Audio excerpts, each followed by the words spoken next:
انس بن نزیر نے گردن جھکا لی۔ اللہ کے نبی صلی اللہ تعالی علیہ وسلم باہر نکل کر تشریف لے گئے۔ تھوڑی ہی دیر کے بعد ان کی بیوی اندر سے باہر آتی ہے، کہتی انس کیا بات چل رہی تھی تمہارے اور حضور کے بیچ میں؟ انس بن نزیر جو کمال درجے کا عشق کرتے تھے، محبت کرتے تھے بیوی، کہتے خبردار وہ رسول اللہ کا راز، اس میں تم بیچ میں مت آنا۔ کمال ایمان ہے یہ، عشق کو ایک طرف رکھو، حضور کی ذات الگ ہے۔ جہاں نبی کی بات آئے، بیوی نے کہا مجھے بھی تو سناؤ کیا بات ہے، میں تمہاری اتنی قریبی ہوں۔ کہا سب ٹھیک ہے، حضور نے فرمایا راز ہے۔ بیوی نے ہنس کر کے کہا انس بن نزیر کیا چھپاتے ہو، دیوار کے پیچھے سے میں نے سن لیا ہے، مکہ سے خط آیا ہے، جنگ کی تیاریاں ہو رہی ہیں۔ بیوی نے تو سن لیا تھا۔ انس بن نزیر نے کیا کہا جانتے ہو؟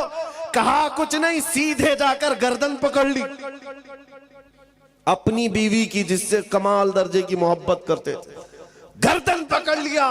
کہا اس وقت تک گردن سے تیرے ہاتھ نہیں ہٹاؤں گا جب تک رسول اللہ کا فرمان نہیں آئے گا، کیونکہ یہ میرے اور نبی کے درمیان راز تھا، تو نے سن لیا تو کہیں اللہ مجھ پر عذاب نہ بھیج دے کہ نبی کے راز کو افشا کیا ہے اپنے عشق اور اپنی محبت کی بنیاد پر۔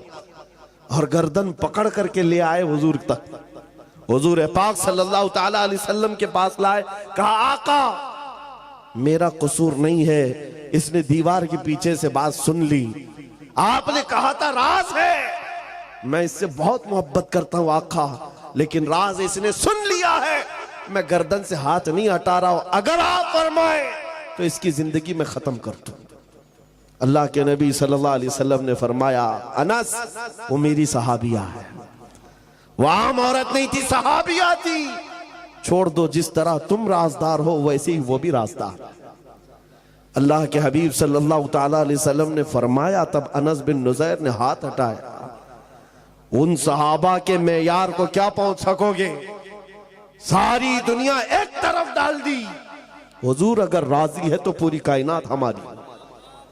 لا یؤمن احدکم حتی یکون ہواہ تبعا لما جئت بہ، یہ میرے آقا کا فرمان صحابہ کو یاد تھا، تم میں سے اس وقت تک کوئی مومن نہیں ہو سکتا جب تک کہ اپنی خواہشات کو میری مرضی کے مطابق نہ بنائے۔